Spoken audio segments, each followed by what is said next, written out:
Hello दोस्तों, जय Hind. I hope आप सभी लोग बहुत अच्छे होंगे। आप सभी का एएस कोचिंग क्लासेस में बहुत बहुत हार्दिक स्वागत है। मैं आपको इस वीडियो के माध्यम से आज समझाने वाला हूं सामाजिक विज्ञान के महत्वपूर्ण प्रश्न। आप सभी को पता है कि इससे जो पहले वीडियो डाला था उसमें सभी प्रश्नों पर जो है चर्चा किया था। जो भी महत्वपूर्ण प्रश्न थे उन पे मैंने एक वीडियो बना भी चुके हैं कि फ्रांसीसी क्रांति, जिसको पूरे अच्छे तरीके से समझा भी दिया था। और उसी में जो दूसरा प्रश्न बनता है कि फ्रांसीसी की क्रांति है उसका यूरोप और फ्रांस पर क्या प्रभाव पड़ा, या इसी प्रकार हम कह सकते हैं कि फ्रांसीसी क्रांति के दो कोई प्रमुख प्रभाव बताइए या प्रभाव लिखिए, या महत्व तो कह सकते हैं। किसी भी प्रकार का यहाँ से प्रश्न बनता है तो आज हम उस प्रश्न पर चर्चा करेंगे। ठीक है, तो बढ़ते हैं प्रश्न की तरफ। प्रश्न मेरा क्या है कि सन 1789 ईस्वी की फ्रांसीसी क्रांति का फ्रांस व यूरोप पर क्या प्रभाव पड़ा, या फ्रांस की क्रांति के दो परिणाम लिखो। मतलब प्रश्न दो तरीके से बनेगा। कैसे कि 1719 की फ्रांसीसी क्रांति का जो है, एक तो हमसे ये प्रश्न पूछा गया कि फ्रांस, और दूसरा मतलब यूरोप, इस पर क्या प्रभाव पड़ा। और इसका नेक्स्ट जो प्रश्न है कि फ्रांस की क्रांति के दो परिणामों का उल्लेख कीजिए। तो अलग से प्रश्न आ भी सकता है अगर आपसे ये ना पूछा जाए कि फ्रांस और यूरोप पर क्या प्रभाव पड़ा। क्वेश्चन बने कि फ्रांस की क्रांति के दो परिणाम लिखो, तब भी हम यही दो परिणाम लिख सकते हैं। ठीक है, तो हम देखते हैं कि फ्रांस पर क्या प्रभाव पड़ा और यूरोप पर क्या प्रभाव पड़ा। मैं आपको बता दूं कि इससे जो पहले मैंने बताया था, एक वीडियो जो आपके पहले ला चुके हैं, उसमें मैंने फ्रांस की क्रांति को डिटेल से समझाया था कि फ्रांस की क्रांति जो है वो किस लिए हुई, इसका उदय कैसे हुआ और इसका कारण क्या था। आज हम बताएंगे कि जो है इसका पूछा जा रहा है कि इसका प्रभाव क्या रहा। तो आप सभी को पता होगा कि फ्रांस की क्रांति जो है वो किस लिए आई थी। ठीक है, तो इससे जो पहले वीडियो बनाया था, अगर किसी ने नहीं देखा है तो वहाँ जाकर के अगर आप देखेंगे तो जाहिर सी बात है आपको फ्रांस की क्रांति अच्छे से समझ में आएगी, और उसके बाद अगर आप इस वीडियो को देखेंगे तो ज़्यादा समझ में आएगा। ठीक है, क्योंकि मैंने उसमें पूरी जो है फ्रांस की क्रांति को डिटेल से समझा रखा है। ठीक है, जो है फ्रांस के जो लुई 16वां और उसकी विवेकहीन रानी होती है, वो जनता पर अत्यधिक अत्याचार कर रहे होते हैं। उन्हीं के कारण जो जनता है वो बहुत ज़्यादा परेशान होती है, इसलिए एक क्रांति का उदय होता है। उसी को बोला जाता है कि फ्रांस की क्रांति। ठीक है, तो यहाँ से एक आंसर हम ऑब्जेक्टिव प्रश्न बना सकते हैं कि क्वेश्चन पूछा जाए कि फ्रांस की क्रांति का उदय कब हुआ, तो हम बताएंगे कि सर 1789 ईस्वी में जो है फ्रांस की क्रांति का उदय होता है। ठीक है, तो एक प्रश्न तो मेरा यहाँ से बनेगा कि 1789 ईस्वी में फ्रांस की क्रांति का उदय होता है, और उस समय शासक कौन होता है, लुई 16वां, और उसकी विवेकहीन रानी उसके पक्षधर होते हैं। ठीक है, तो सबसे पहले देखते हैं कि उत्तर क्या है। 1789 ईस्वी की फ्रांसीसी क्रांति का फ्रांस व यूरोप पर निम्न प्रभाव पड़े। मतलब अनेक प्रकार के प्रभाव पड़े हैं, आज हम उनको देखेंगे। सबसे पहले देखते हैं कि फ्रांस पर प्रभाव। सबसे पहले देखेंगे कि फ्रांस पर क्या प्रभाव पड़ा है। ठीक है, तो मैंने लिख रखा है कि लुई वंश के शासन का अंत हुआ व उसके स्थान पर लोकतांत्रिक शासन की स्थापना हुई। इसका अर्थ क्या है? इसका अर्थ ये है कि जो लुई वंश था, मतलब जो लुई 16वां था, इसके प्रति जब जनता थी उसने अपना पूरा आक्रोश भरे हुए बहुत ज़्यादा परेशान थी, उसने क्रांति को छेड़ दिया। तो उस क्रांति से इतना तहलका मच चुका था कि जो है जितने कर वगैरह लगा रहे थे, जितने नियम लगा रहे थे, अपनी नई नई नीतियाँ लगा रहे थे, उन सभी को बंद करना पड़ा।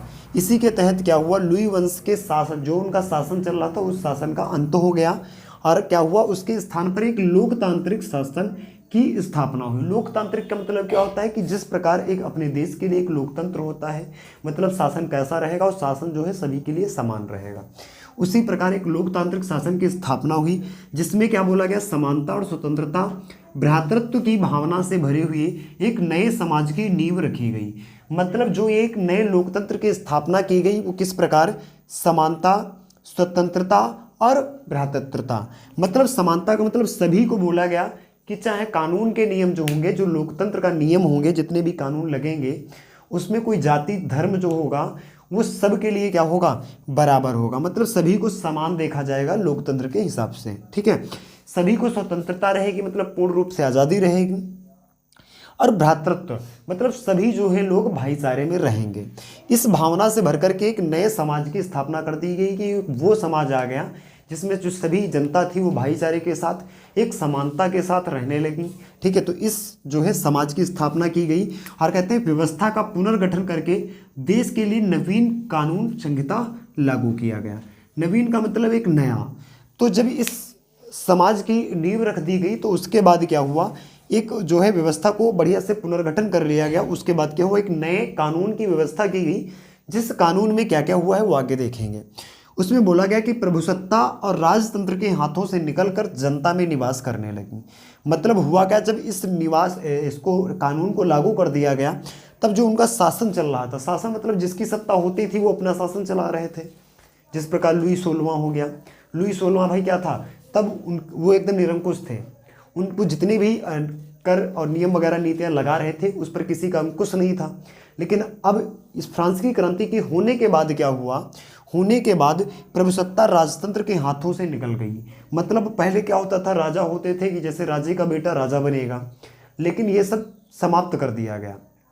एक राजतंत्र बना जिसमें प्रभुसत्ता मतलब उनकी सत्ता उनके हाथों से निकल करके कहाँ चली गई, जनता में निवास करने लगी।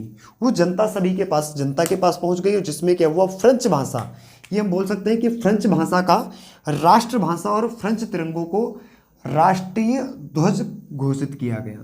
ठीक है, और क्या किया गया, आंतरिक आयात निर्यात शुल्क जो था उसको क्या कर दिया गया, हटा दिया गया।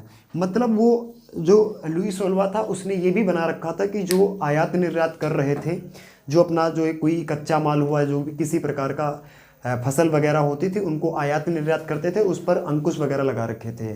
ठीक है, उसको रोक रखा था और उस पर कर लगाते थे अलग प्रकार से। तो उन आयात निर्यात पर शुल्क को क्या कर दिया, एकदम फ्री कर दिया गया। ठीक है, आयात निर्यात शुल्क कर दिया गया। इसका अर्थ क्या होता है, मतलब जो कभी बाहर से कोई माल किसी देश में आता है तो उस देश का व्यक्ति क्या लगाता है, कर। जैसे मान लिया जाए भारत है और किसी दूसरे देश से कोई माल भारत में आए तो भारत क्या करेगा, उस पर कर लगाता है। ठीक है, एक शुल्क लगाता है। आगे बढ़ते हैं, क्या है, हटा दिया गया। साथ ही भार व नाप तौल की एक समान व्यवस्था लागू कर दी गई तथा कानून के समक्ष सबको बराबर माना गया। तो आप सभी को समझ में आ गया कि फ्रांस की क्रांति से कितना ज़्यादा प्रभाव पड़ा। लुई 16वां का पूरा शासन अंत हो गया, जनता बहुत जो है खुश हो गई, क्योंकि जनता को जो है एक समानता के साथ, स्वतंत्र के रूप में भाईचारे के साथ रहने लगे। इस प्रकार एक नए समाज की स्थापना भी हो जाती है और इसका पुनर्गठन करने के बाद एक नया कानून लागू किया जाता है। उससे क्या होता है, जो प्रभुसत्ता किसी के हाथ में चल रही थी, वो राजतंत्र की जो भी चल रही थी, वो निकल करके जनता में निवास करने लगती है। और उसी समय फ्रेंच भाषा का राष्ट्र के रूप में क्या कर दिया जाता है, फ्रेंच तिरंगे के राष्ट्रीय ध्वज में घोषित कर दिया जाता है। और जो आंतरिक आयात निर्यात था उसको भी क्या कर दिया जाता है, उसका जो शुल्क लग रहा था उसको हटा दिया जाता है और नाप तौल एक समान कर दिया जाता है। ठीक है, और उसके बाद कानून जो है वो सबको एक समान समझती है। ठीक है, ये हो गया हमारा क्या, फ्रांस पर प्रभाव। अब हम देखेंगे कि यूरोप पर क्या प्रभाव पड़ा। तो आप सभी को समझ में आ गया होगा कि फ्रांस में कितना पड़ा। अब आप ये बात बताइए कि जब भी कभी किसी एक राज्य या कह सकते हैं एक देश में कोई ऐसी क्रांतियाँ उठेंगी तो पास के जो देश होंगे या पास के जो राज्य होंगे उनमें भी बहुत बड़ा इफेक्ट पड़ता है। क्यों, वो सब बहुत होशियार हो जाते हैं क्योंकि यूरोप में क्या हुआ, ये पड़ोसी था। अब क्या होगा, जब यहाँ पर इतनी क्रांतियाँ आने लगी तो ये लोग डरने लगे, ऐसा ना हो कहीं कि मेरे यहाँ की भी जनता भड़क उठे, उसके भी अंदर क्या हो जाए, एक आग जलने लगे, जिससे जो वो भी अपनी मांगे पूरी करने के लिए मांग रखने लगे तो क्या होगा। इसी प्रकार यूरोप पर भी बहुत सारे प्रभाव पड़े। क्या, यूरोप में भी राष्ट्रवाद को मजबूती मिली और राष्ट्र राज्यों को उदय हुआ। लोकतांत्रिक सिद्धांत को विश्व आधार मिला।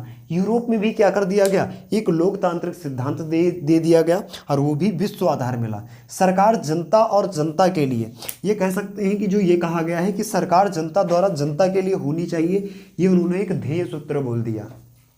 जिससे क्या होगा, जनता जो है वो जो सरकार सत्ता चल रही होगी उसके प्रति बहुत ज़्यादा खुश हो जाएगी या कुछ आशापूर्ण उसकी रहेगी। ठीक है, तो सरकार जनता द्वारा जनता के लिए होनी चाहिए, ऐसा इसने बोला गया इसमें। फिर क्या कहते हैं, इस विचार को बल मिला।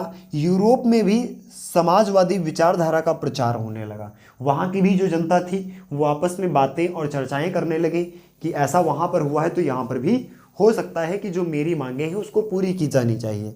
जब ऐसा होने लगा तो जिसके कारण क्या हुआ, सामाजिक, आर्थिक और राजनीतिक समानता के सिद्धांतों पर बल दिया जाने लगा।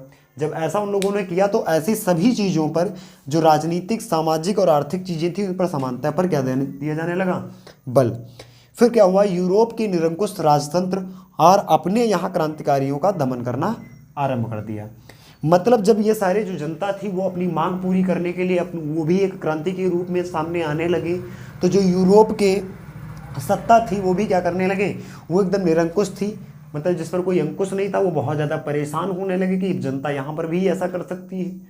तो उसने क्या किया, जो भी अपनी एक दमन रणनीति अपनाई और अपने जो है राजनीतिक से उन पर क्या करने लगे, क्रांतिकारियों का दमन करना शुरू कर दिए कि इनको जो है किसी भी प्रकार से रोका जाए, नहीं तो यहाँ पर भी बहुत आगे बढ़ सकती हैं बातें। ठीक है, तो सभी को समझ में आ गया होगा कि फ्रांस की क्रांति क्या है, कब इसका उदय हुआ था, किसके द्वारा उदय हुआ था, और इससे क्या क्या अन्य राष्ट्रों को फायदा हुआ है।